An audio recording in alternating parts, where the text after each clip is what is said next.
शुरू करते हैं आज अपनी क्लास। देखो लास्ट क्लास में हमने कहाँ पे लीव किया था। जो लास्ट टॉपिक था आपके पास वो था 1,5 डाई कार्बोक्सिलिक एसिड की फॉर्मेशन करनी थी हमने। कहाँ से? With the help of enolate. और जो इनोलेट यूज कर रहे थे हम वहाँ पे वो यूज कर रहे थे मेलोनिक एस्टर का। मेलोनिक एस्टर का इनोलेट यूज करना था हमने। ठीक है, तो अब क्या करना है हमें, जैसे हमने बाकी मोनो कार्बोक्सिलिक एसिड बनाया था, डाई कार्बोक्सिलिक एसिड बनाया था, उसी रूल को फॉलो कर रहा है। वहां पे हमने क्या किया था, आर एक्स ग्रुप लिया था, इनोलेट के साथ हमने आर एक्स ग्रुप को इन्वॉल्व किया था, उसके बाद हमने रिएक्शन कैरिड आउट करी थी। ठीक है, यहाँ पे क्या है आपके पास, यहाँ पे लेना है आपने इनोलेट के साथ alpha beta unsaturated ester. Alpha beta unsaturated ester. Alpha beta unsaturated ester क्या होता है, देखो इस तरीके का होता है आपके पास, C H double bond C H two, ये सी से बाइंड होता है यहाँ पे O C two H five present होता है आपके पास, और ये होता है आपके पास डबल बॉन्ड ओ। ये होता है अल्फा बीटा अनसैचुरेटेड एस्टर। ठीक है, इसको आपने किससे ट्रीट कराना है, मेलोनिक एस्टर के इनोलेट के साथ। अब मेलोनिक एस्टर का इनोलेट क्या होता है, सी एच नेगेटिव, ये एस्टर इनोलेट बन जाता था आपका सी ओ ओ सी टू एच फाइव। ठीक है, ये था आपके पास मेलोनिक एस्टर का इनोलेट। अब रिएक्शन क्या होगी, देखो इस रिएक्शन को बोलते हैं माइकल एडिशन रिएक्शन, और इसको बोलते हैं 1,4 एडिशन रिएक्शन।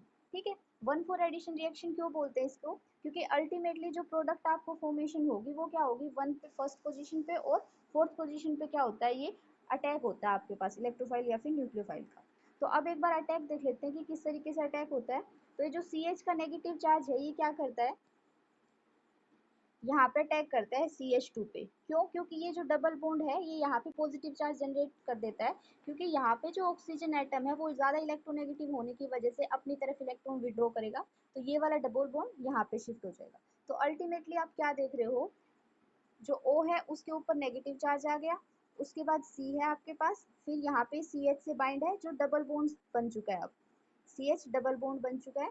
उसके बाद आपके पास क्या है, CH2, और यहाँ पे क्या है OC2H5। अब ये जो ये वाला CH2 है ये कहाँ से अटैच है, ये इस पूरे ग्रुप के साथ अटैच है। CHCOOC2H5 कहाँ से अटैच है, यानी कि आप ये बोल सकते हो कि ये वाला CH2 किसके साथ बाइंड है, ये अब ये डायरेक्ट इससे बाइंड हो गया। ठीक है, तो इस तरीके का आपका स्ट्रक्चर बनता है। तो ये आपका प्रोडक्ट हो गया 1। तो जब आप क्या करते हो, इथाइल एक्राइलेट भी बोलते हैं इसको, या फिर आप बोल सकते हो अल्फा बीटा अनसैचुरेटेड एस्टर। तो जब आपका alpha beta unsaturated ester treat करता है अपने इनोलेट के साथ, तो क्या होती है, 1,4 एडिशन टाइप की रिएक्शन होती है, और जो ये CH वाला पार्ट है ये यहाँ पे डायरेक्ट CH2 से बाइंड है, तो ये बॉन्ड फॉर्मेशन हो जाती है, ये प्रोडक्ट बनता है आपका। क्लियर है? उसके बाद अब नेक्स्ट स्टेप में क्या होगा, नेक्स्ट स्टेप में वही आपने क्या करना है, H प्लस का एडिशन करना है। देखो इसको थोड़ा सा शॉर्ट करके लिखती हूँ मैं। जैसे आपके पास ये था, यहाँ पे O नेगेटिव था, C डबल बॉन्ड था, CH था, ये CH2 था। उसके बाद ये CH2 किससे बाइंड था, CH, और ये COO C2H5O था। ठीक है, इस तरीके से बाइंड था आपके पास, यहाँ पे दो मॉलिक्यूल थे, इसके पास दो मॉलिक्यूल थे। और आगे ये किसके साथ बाइंड था, OC2H5 के साथ। यहाँ पे आपके पास नेगेटिव चार्ज था। तो अब जैसे ही आप क्या करोगे, इस पे H प्लस डालोगे, तो H प्लस डालोगे तो कहाँ पे ऐड होगा, वो इस वाली पोजीशन पे H प्लस बाइंड हो जाएगा। जब यहाँ पे H प्लस बाइंड हो जाएगा तो आप देख रहे होगे यहाँ पे टोटोमराइजेशन रिएक्शन होती है। ठीक है, तो टोटोमराइजेशन रिएक्शन की वजह से क्या होगा, ये आपका कीटोन पार्ट बन गया, और यहाँ पे क्या हो गया, आपके पास H आ जाएगा। तो ये इस तरीके से प्रोडक्ट बनेगा आपका। नेक्स्ट ये CH2 बन गया आपके पास। ठीक है, उसके बाद वही है जो पहले लिख रखा है CH2, और ये है आपके पास CHCOOR ग्रुप। ठीक है, दो बार। अब यहाँ पे नीचे क्या था आपके पास, OC2H5। अब ये जो बन गया, ये देखो यहाँ पे CH2 है, और यहाँ पे क्या है, COOC2H5। ठीक है, ये क्या है, एक तरह से ऊपर वाली चीज है। तो इसको आप कैसे लिख सकते हो, कंबाइन करके इसको आप इस तरीके से लिख सकते हो, CH2 CHCOOC2H5 का ट्वाइस, और यहाँ पे CH2 के साथ क्या बाइंड था, इसके साथ बाइंड था CH2C COO C2H5। इस तरीके का प्रोडक्ट मिल गया आपको। अब इसको क्या करना है हमने, एक्वस सोडियम हाइड्रोक्साइड के साथ डील करना है। जब हाइड्रोलिसिस रिएक्शन होती है ना लास्ट में, अब वो करनी है। अब जब भी आप इसमें बेस डालोगे तो क्या करेगा, जो C2H5 है ना वहाँ पे Na इंड्यूस हो जाएगा, Na आ जाएगा आपके पास। तो आप इसको क्या लिख सकते हो, इसको डायरेक्ट यहाँ पे Na कर दो, ठीक है, ये Na हो जाएगा और ये वाला भी क्या हो जाएगा आपके पास, Na हो जाएगा। उसके बाद बेस के बाद हम क्या ऐड करते हैं, HCl ऐड करते हैं। तो जब आप HCl ऐड करोगे तो ये क्या बन जाएगा, COO, Na की जगह आ जाएगा अब आपके पास H, यहाँ पे भी क्या आ जाएगा, H आ जाएगा, ठीक है। अब जब आपने HCl ऐड कर दिया तो आपके पास जो प्रोडक्ट की फॉर्मेशन हुई है वो इस तरीके से हुई है, H2C, ये CH, COO, H का ट्वाइस, ठीक है, यहाँ पे है CH2 COOH, ये प्रोडक्ट मिल गया। अब आपने क्या करना है, हीट करना है। जब भी आप हीट करते हो क्या होता है, एक मोलिक्यूल CO2 का निकल जाता है। तो जब एक मोलिक्यूल CO2 का निकल जाएगा तो आपके पास अल्टीमेटली क्या बन जाएगा, अगर ये CO2 का मोलिक्यूल निकल गया तो आपके पास दो ही बन रहे ना कार्बोक्सिलिक एसिड, तो आपके पास इस तरीके के प्रोडक्ट बनते हैं, CH2 COOH और CH2COOH। तो इस तरीके से आप क्या कर सकते हो, 1,5 डाई कार्बोक्सिलिक एसिड की फॉर्मेशन कर सकते हो। इसका एक और नाम है, इसको ग्लूटेरिक एसिड भी बोलते हैं। First, second, third, fourth, fifth, ये फर्स्ट और 5 पोजीशन पे आपके पास कार्बोक्सिलिक एसिड इंड्यूस हो गया। तो इस तरीके से आप क्या कर सकते हो, मल्टी कार्बोक्सिलिक एसिड की फॉर्मेशन कर सकते हो। बताओ क्लियर है ये वाली रिएक्शन आप लोगों को? हाँ जी, समझ में आ रही है सबको, ये बताओ, ठीक है। तो इसी तरीके से आप क्या कर सकते हो, कार्बोक्सिलिक एसिड की फॉर्मेशन कर सकते हो, 1 2 5 जितने भी होते हैं। अब जो लास्ट है आपके पास मेलोनिक एस्टर सिंथेसिस में, वो है साइक्लोएल्केन वाले बनाना कार्बोक्सिलिक एसिड, यानी कि रिंग में कार्बोक्सिलिक एसिड जो बनाते हैं हम, वो किस तरीके से बनाते हैं, ठीक है। जैसे कोई ये रिंग है, यहाँ पे COOH ग्रुप लगाओ, तो इस तरह के कार्बोक्सिलिक एसिड को आप कैसे फॉर्मेशन कर सकते हो, वो है। तो इसमें क्या करना है, अभी तक हम जो कंपाउंड ले रहे थे वो RX यानी कि एल्काइल हैलाइड ले रहे थे। अब क्योंकि हमें रिंग बनानी है इसलिए हम क्या करेंगे, डाई डाई वाला प्रोडक्ट ले लेंगे, ठीक है, डाई वाला रिएक्टेंट ले लेंगे, यानी कि डाई हेलो ग्रुप ले लेंगे। उससे क्या होगा, जो यहाँ पे एक रिएक्शन इंड्यूस हो जाएगी ना एस्टर के साथ, उसके बाद ये क्या करेगा, दोबारा इंट्रामोलिकुलर रिएक्शन कर देगा और फिर आपकी रिंग फॉर्मेशन हो जाती है। तो अब जो नेक्स्ट रिएक्शन है वो यही है कि साइक्लोएल्केन कार्बोक्सिलिक एसिड को आप कैसे फॉर्म कर सकते हो। तो देखो ये रिएक्शन कैसे होगी, देखो स्टार्टिंग करते हैं हम अपने डाई हेलो कंपाउंड से, CH2 CH2 Br। इसमें आपको क्या करना है, वही मेलोनिक एस्टर ऐड करना है। ये आपके पास था मेलोनिक एस्टर COO C2H5, ठीक है। ये इस तरीके से होता है, ये नेगेटिव और ये Na पॉजिटिव।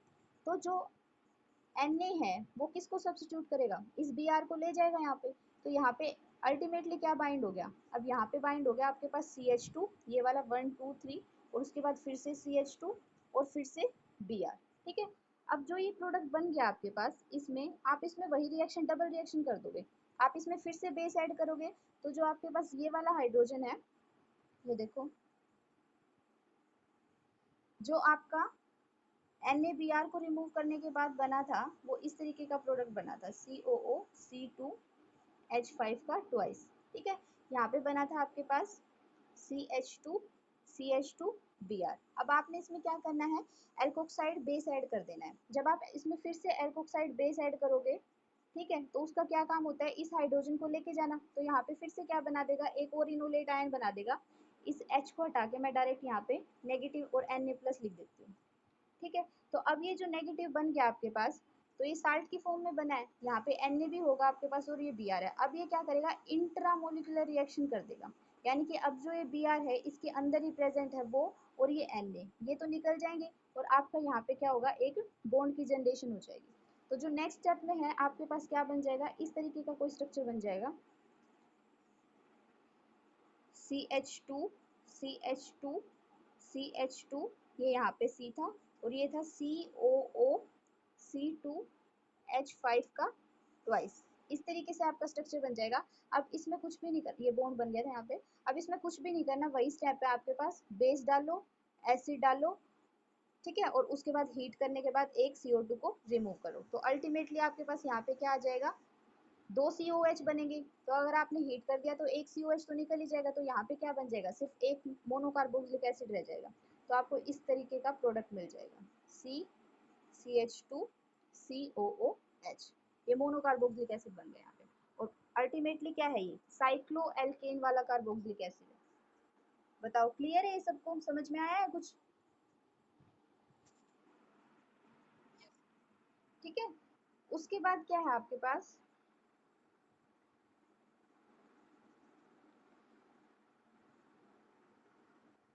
जी ये बताओ, ये स्क्रीन विजिबल है आप लोगों को?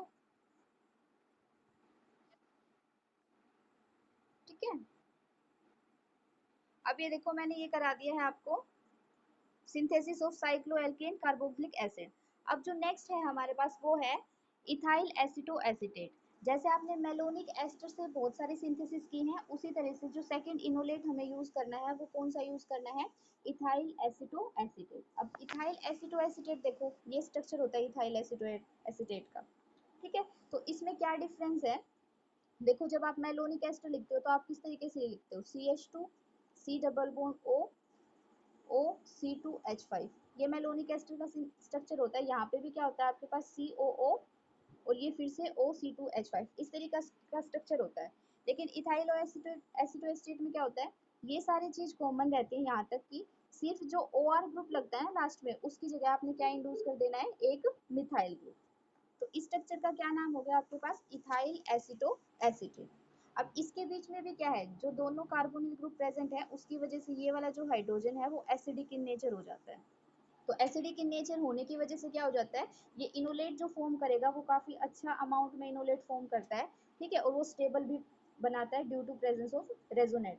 ठीक है, रेजोनेंस की वजह से क्या करेगा, ये स्टेबिलिटी की तरफ मूव करता है। तो ये देखो, अब यहाँ पे रिएक्शन दे रखी है, CH2 था यहाँ पे, ये देखो यहाँ पे CH इस तरीके की फॉर्म होती है। तो जैसे ही कोई बेस आएगा वो क्या करेगा, इस हाइड्रोजन को एब्स्ट्रैक्ट कर लेगा, इसका बॉन्ड यहाँ चला जाएगा और ये यहाँ शिफ्ट हो जाएगा। तो यहाँ पे क्या प्रोडक्ट बन गया आपका, इस तरीके का प्रोडक्ट बन गया। O नेगेटिव यहाँ पे आ गया आपके पास और ये बीच में डबल बॉन्ड CH आ गया। तो ये सारे स्ट्रक्चर क्या है, रेजोनेंस स्टेबलाइज हैं।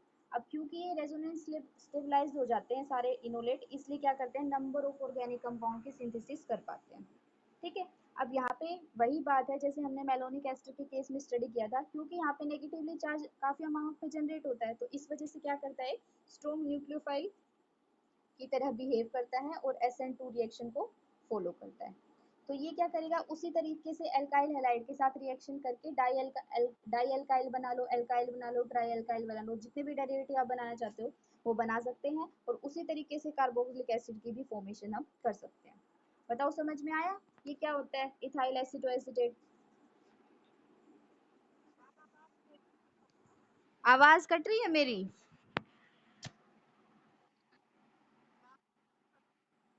रिपीट कर दूं?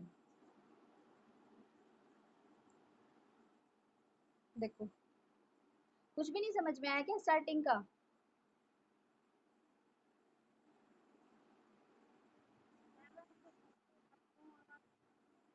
रेजोनेंस स्टेबलाइजेशन समझ में आया है मेलोन इसका, इनोलेट एनायन का?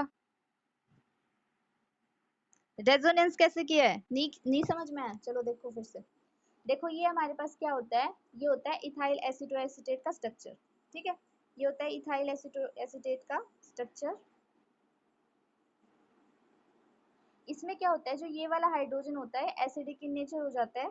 एसिडिक इन नेचर होने की वजह से क्या होता है, ये रेजोनेंस लूज हो जाता है और इसमें रेजोनेंस में पार्टिसिपेट कर पाता है।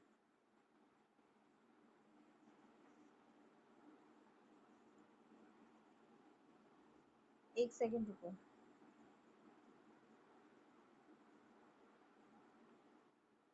ठीक है, अब ये क्या है, यहाँ पे जो आपके पास CH2 है, इसको CH और H की फॉर्म में मैंने अलग से रिप्रेजेंट कर दिया। तो अब ये हाइड्रोजन क्या है, क्योंकि ये दोनों कार्बोनिल ग्रुप के बीच में प्रेजेंट है इसलिए इसका नेचर एसिडिक हो गया। तो कोई भी बेस क्या करेगा, इसको इजीली एब्स्ट्रैक्ट कर सकता है। तो ये वाला सिंगल बॉन्ड कहाँ चला जाएगा, इसके बीच में, और यहाँ पे क्या आ जाएगा, नेगेटिव चार्ज जनरेट हो जाएगा। तो ये स्ट्रक्चर देखो यहाँ पे रिप्रेजेंट कर रखा है एज इट इज। ठीक है, तो अब क्या है, ये स्ट्रक्चर को भी इनोलेट किस लिए बोलते हैं, यहाँ पे अगर आप दोबारा से H यहाँ पे लगा दोगे, ठीक है, तो ये क्या बन गया, इन ये हो गया और ये OH यहाँ पे बन गया। तो इनोल की फॉर्मेशन की वजह से इसको क्या बोला जाता है, इनोलेट स्ट्रक्चर की